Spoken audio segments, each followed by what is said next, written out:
Hey guys, it's Fillmore. For those of you who are not yet members of QF via the Patreon subscription tier of Black Clue Your Hire, this is just a little taste of what we're offering weekly now, weekly exclusively only on Patreon, and featuring myself, Raven, Sam, Chicago Bob, Carriel, and now our guest host, Debra, who's a sensation, and we know she's going to melt your eardrums in a nice way, not like Marianne from Brooklyn.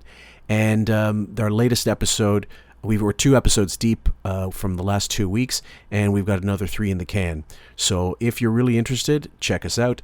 The link in the description will take you to our Patreon page, and there's another link that I'll explain will take you to a YouTube channel that will explain also how to become a Patreon member. It's not much different than signing up for a newspaper or magazine subscription. All you need is a credit card, really, and your name and information. And it's pretty straightforward once you look at that video.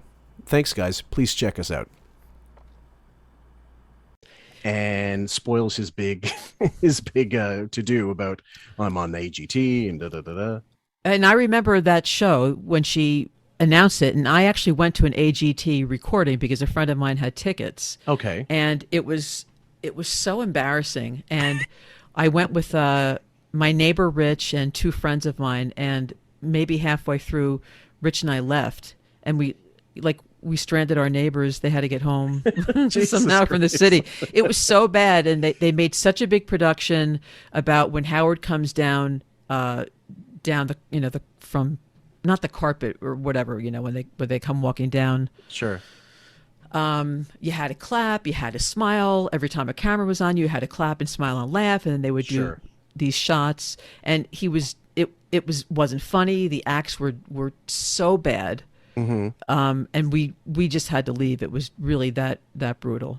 But I did want to, I did want to hear Robin come back, and I wanted to hear how someone could, be phony enough to say she ran the marathon in the city, and then less than a year later she's got a grapefruit-sized tumor. I had to hear all that stuff. Well, I mean, but did you know at the time that you could tell that she wasn't in studio, no matter how they couched it? And there's so many tells. I mean, during that whole 2000, when she was gone, she didn't return until it literally was a year and a half, something like 15 months later. Yeah, it was 15 months, and I'm sure that the guests were briefed about don't ask where Robin is, don't address things to her, but don't say where's Robin, or yep. Hey, you look great, or hey, you look terrible. Oh God, yeah. And there's an out, actually. They were given out, given the gig was up when she went on Wendy Williams upon returning, and Wendy outright said when Robin got in there, look, I was told, act like Robin's here, don't make a big deal of it. Now here's my question to you, because this is something we're going to delve into more Robin stuff, me and you, later, with the further episodes.